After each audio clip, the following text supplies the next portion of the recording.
If you like my videos, don't forget to follow me on social media to keep up to date with all the latest news regarding my channel and my content. And most importantly, don't forget to subscribe below or at the end of the video. Don't forget to check out my Amazon store, filled with recommendations on Blu-rays, DVDs, books, and other media featured in my videos. G'day guys! Dave Lee coming at you once again from Down Under with another Blu-ray update video. In this video, we'll be covering all my Blu-ray pickups from the months of February and March 2018. I'm trying to do these as a monthly thing, but I'm finding that we're not doing huge hauls every single month. So it really only makes sense to do these every like 2 or 3 months. So we're going to be doing these going forward like a couple of months at a time. As per usual, we've got quite a bunch of titles to get into, so what are we waiting for? Let's do it.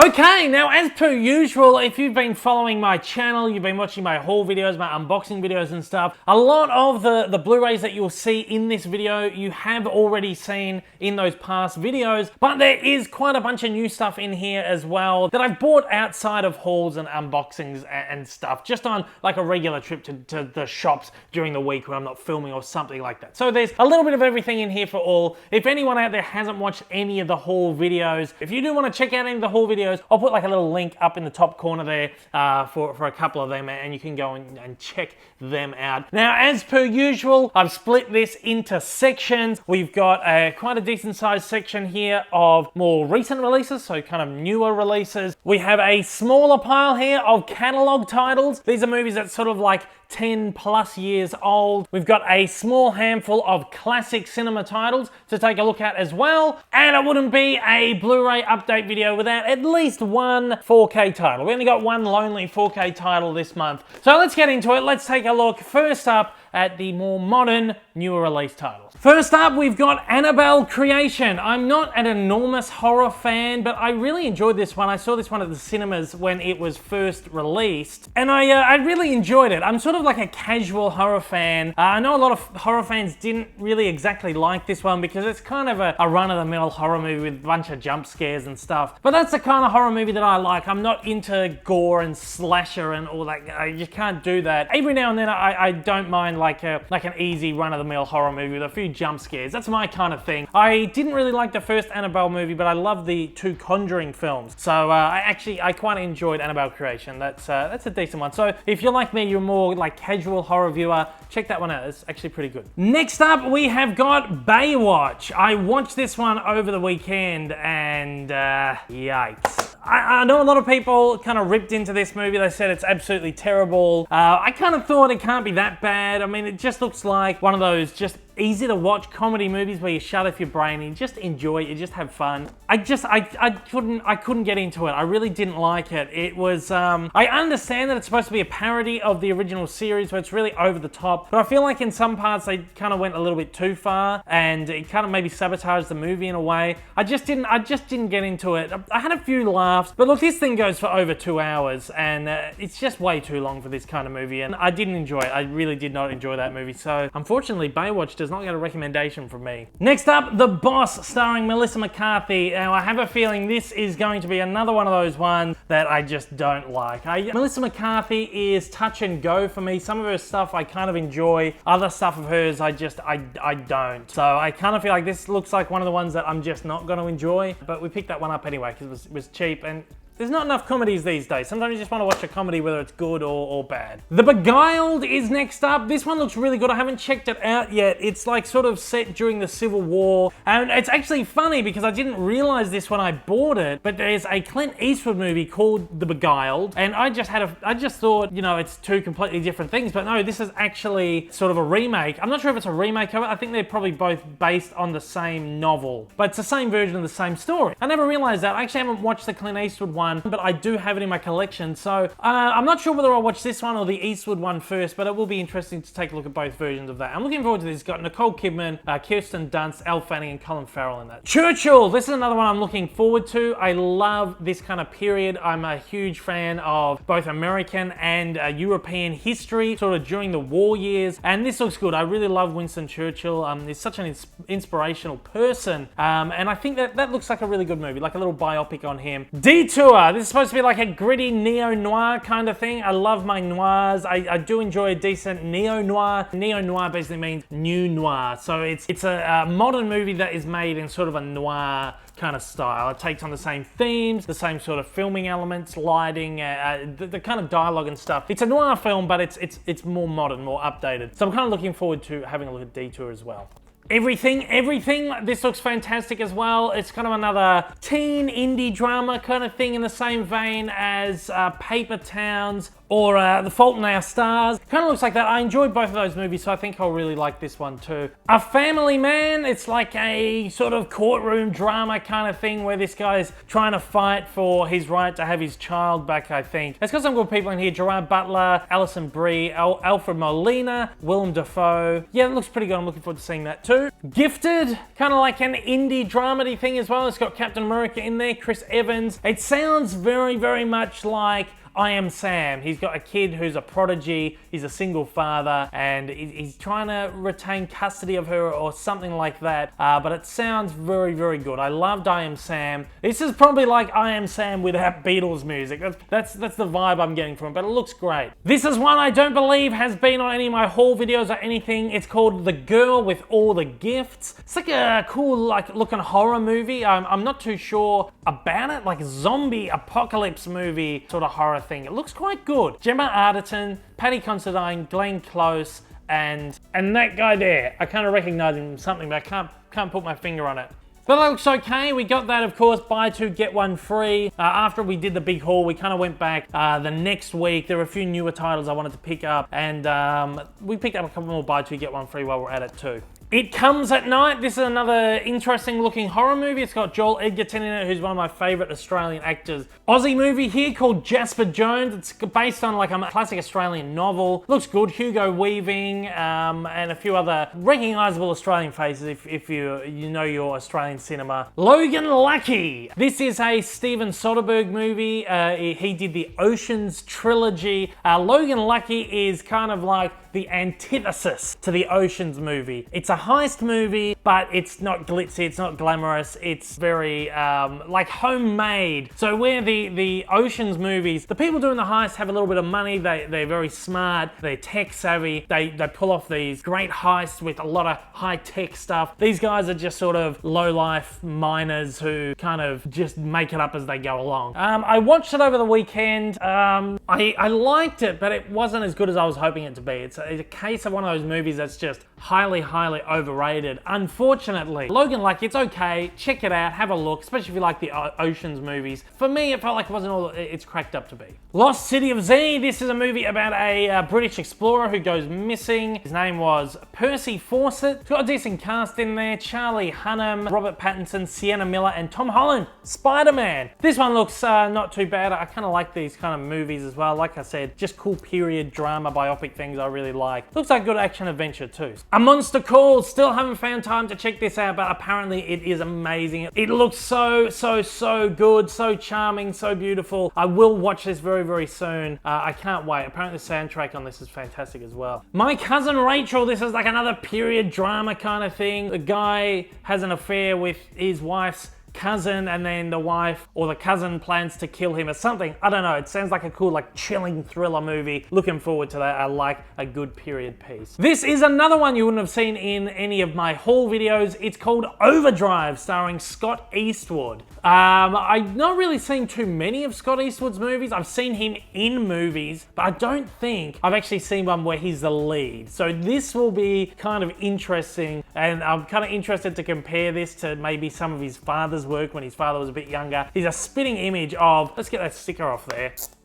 If you've never seen Scott Eastwood, he is almost like the spitting image of his old man when his old man was about the same age. And if you look here, we've got Eastwood in massive letters, and then Scott is kind of lost in the background there in just tiny letters. And if you didn't know, and you looked at this and you saw the face and you saw Eastwood, you might have thought that maybe this was an old Clint Eastwood movie that you didn't see and you picked it up. And it turns out it's not Clint Eastwood, it's Scott. So it looks like a Fast and the Furious kind of movie. In fact, it's from the writers of Too Fast, Too Furious and the director of Taken. That sounds okay. Another movie to just put on when I can't be bothered thinking too much about a movie. Rough Night. Okay, look, I didn't expect much going into it, and I got pretty much what I kind of expected out of it. It was okay. Wasn't one of the best movies ever. Don't expect like the best thing. Don't expect it to blow your mind. It kind of felt like a cheap like knockoff of the Hangover movies, but with females, where just everything just goes wrong on a girls' night. It's got a fairly decent cast. If you like these kind of movies, I think you'll kind of like it, but nothing I'll be revisiting ever. A United Kingdom, this is one I haven't got around to checking out yet, but it looks really, really fantastic. The King of Botswana falls in love with like a London commoner, and it's a true story. It sounds really, really good.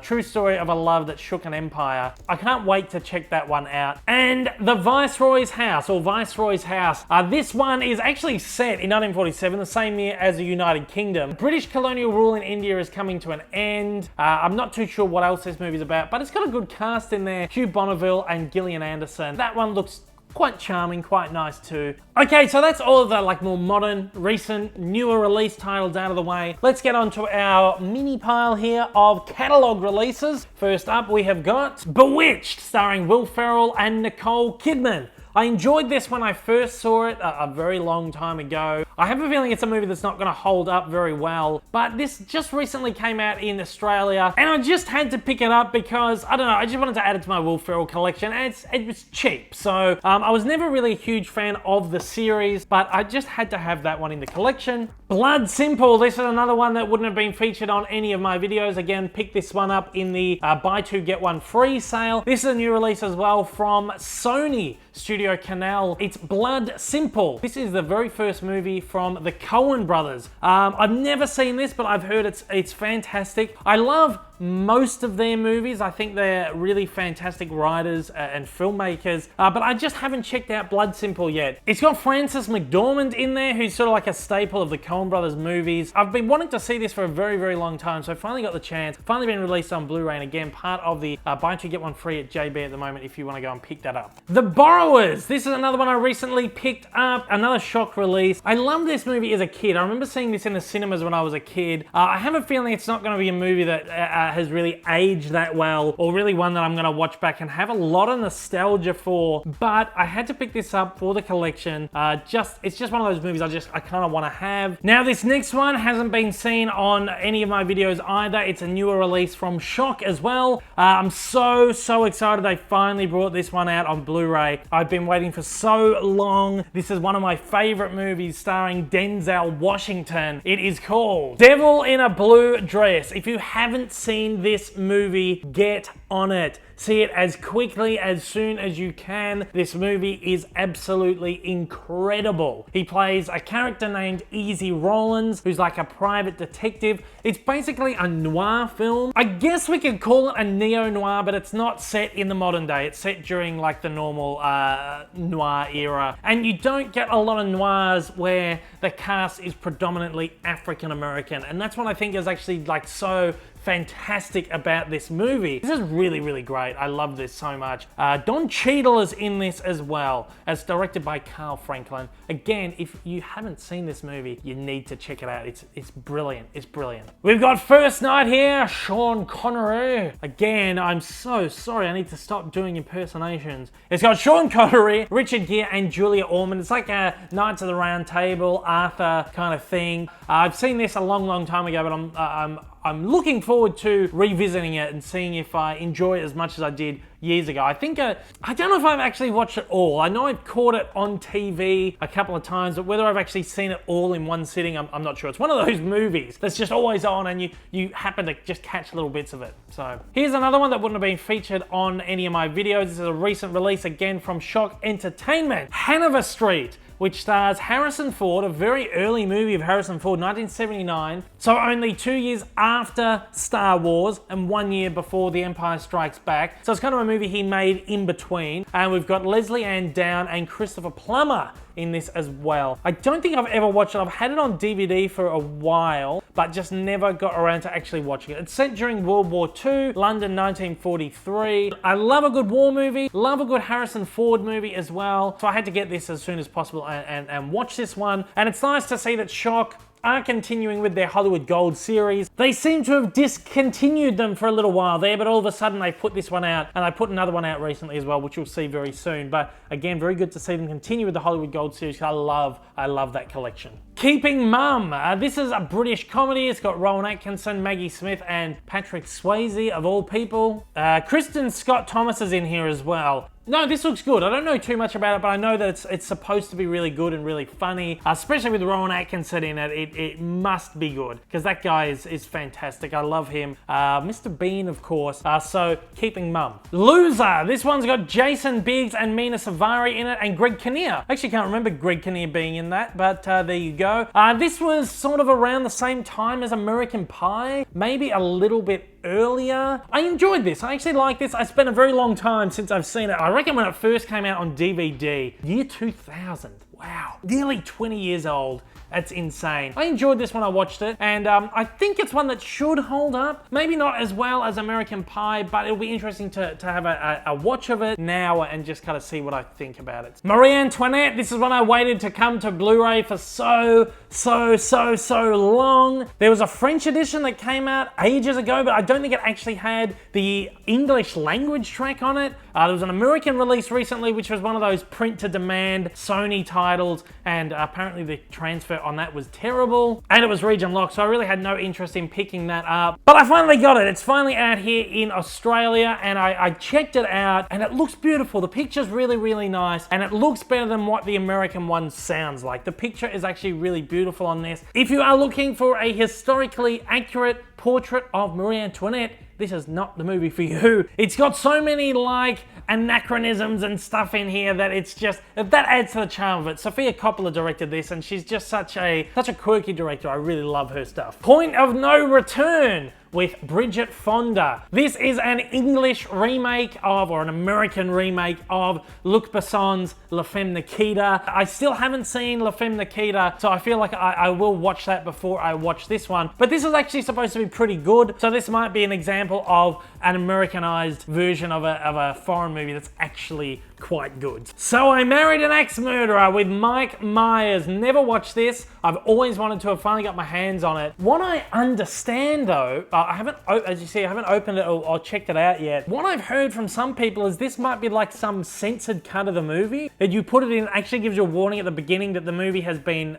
re-edited. There's like, it's taken swear words out, and a couple of little clips and stuff have been taken out. Some people have ruminated that maybe this is like a English television version of the movie. Not sure why Shock would distribute like a censored cut version of the film. Now I believe that this was originally released on Blu-ray by Sony years ago. I never picked it up. I never even realized it was out. And that's the original cut of the movie. But now for some reason Shock has put out some weird cut of it. I don't know if they're going to offer a replacement program or what's going on with that. I got to look into it, but that's kind of weird, and it kind of makes me want to go take that back. And I don't. It's kind of odd. It's kind of odd, but. So I Married an Axe Murderer. Okay, so that's all the catalog titles. Let's take a look at a very small pile of classic cinema here. We've got a handful of titles from Arrow here. If you saw my recent unboxing, you will have seen these titles that I got from Arrow, ordered directly from the head, like a massive sale. But you will notice that the covers that I'll show here are different. They've actually got interchangeable covers, so front and back. And on all of them, I actually preferred the covers that were on the back to the ones that were actually shipped out on the front. So the covers on these will be different to the unboxing video that I uploaded the other day. The Blue Dahlia, this is a classic film film noir movie. It's got Alan Ladd and Veronica Lake. They're both fantastic. I haven't watched this one yet, but I'm really looking forward to it. Sounds fantastic. It's like one of the most classic ones. I don't know how it's escaped me all these years, but look at that cover on there. Isn't that cover gorgeous? I had to display that one, as opposed to that one, which I still think is actually quite nice, but I really like the original poster art. We've got the 1946 version of Ernest Hemingway's The Killers, which has got Burt Lancaster and Ava Gardner in there. Looking forward to that as well. Great film noir, another one of those like classic film noirs that kind of escaped me somehow. We also picked up the 1964 version of the movie. It's going to be interesting to sort of compare the two versions. One's a 1940s film noir, and another one's kind of like a hard-boiled 1960s savvy, suave kind of James Bondy kind of movie with Lee Marvin in it. I believe that's also got Ronald Reagan in there, a very young Ronald Reagan, President of America. It'll be interesting. I don't think I've ever actually watched anything with Ronald Reagan in it, so that'll be pretty cool. The Sweet Smell of Success. This is Burt Lancaster again, as well as Tony Curtis. I really like Tony Curtis. I haven't seen a lot of Burt Lancaster's stuff, but he's good in what I've seen him in. This is apparently really good, really dark, classic movie. Sounds riveting. I can't wait to watch that. And we got one more classic here, the Hollywood Gold Series one I was talking about before. Winchester 73, James Stewart. There's nothing better than a James Stewart movie. I just love James Stewart so much. There's also got Shelley Winters in it as well. I love James Stewart. I love his westerns too. I used to watch a classic movie every Sunday morning. I don't do it as often now, as much as I'd like to, but I've got to start getting back into that because I've got so much classic cinema here that I just have to check out. Hollywood Gold Series again from Shock. I love that they're finally producing a few more from that series. And let us get on to our one and only 4K title. Usually I don't show off nature documentaries when I'm doing these Blu-ray collection videos, because one day I will eventually do a collection video of all my nature documentaries. If anyone's interested in that kind of stuff, I will do one of those videos. But because this is actually a theatrical movie, this has been released theatrically, pieced together especially for a theatrical presentation, I thought I'd show it off, and at least gives me a chance to show a 4K disc in this Blu-ray collection video. It is, of course, Earth, One Amazing Day, narrated by Robert Redford. It's also got a Mandarin narration on there by Jackie Chan. This is a theatrical version of both Planet Earth 2 and Blue Planet 2, sort of combined. They spent years and years filming all the footage for the series, so they cut it together into a movie as well. So there's a bit of Planet Earth 2 and Blue Planet 2 footage all kind of interspersed to make sort of a documentary about the day in the life of animals, showing different animals from around the world in one amazing day. So it sounds really good. I love Robert Redford. Apparently there's a lot of new footage in there too, so I'm looking forward to that. I've watched both Planet Earth 2 and Blue Planet 2. I love them both so much. Some of the best series ever made, documentary series. So I'm interested to see how they made a theatrical version out of that. So it'll be very interesting. Okay, and with that we come to the end of another Blu-ray update video. Again, I'm not too sure when I'm going to be doing another one of these. It's probably going to be another couple of months, but what I can tell you is going to be coming very soon is another Disney Blu-ray update. You heard it here first. Where else are you going to hear it? There's been a few recent Disney releases that I've picked up, as well as my mate in Canada, Vincent, is sending over a package as we speak with a whole bunch of stuff. It's a big package, double the size as usual. I'm so excited to rip into it. There's going to be Disney Movie Club exclusives, TV shows, movies, absolutely everything. I'm really looking forward to that. It's going to be a really good Disney Blu-ray update. Hopefully that'll be happening over the next couple of weeks within the month. So that'll be the next like big Blu-ray update video before I get around to doing another one of these ones. Look guys, again, I understand a lot of the stuff in this has been seen on other videos. Does that annoy you? I'm not too sure. I kind of like keeping the hauls and the Blu-ray collections as kind of separate series, but as the viewer I want to know, does it get a bit annoying if you've seen everything on the haul and then you've seen everything again on the update video? Should I kind of combine them both, where I do a haul that becomes part of the update collection series, or do you not mind them being two separate things? I want to know from you guys out there how you feel about that. Again, I don't mind keeping them two separate things, but if you're kind of sick and tired of seeing the same thing and hearing the same thing over and over again in different videos, then just let me know in the comments comments below. I'll take on board the feedback and take that into consideration when I put together these videos in the future. So guys, anyway, that is the end of this video right here. If you are a first-time viewer of my channel, you've enjoyed this Blu-ray video update, and you'd like to see more videos like this in the future, then please, at the end of the video, hit that big old subscribe button up on your screen and give me a little bit of support. For all my regular viewers out there, thank you once again for joining me. To absolutely everybody out there, don't forget to hit that like button down below. It does a great deal in getting my videos out there. Look guys, I hope I'll see you all again soon. Until next time, take care, and I hope you have a wonderful day. Take it easy.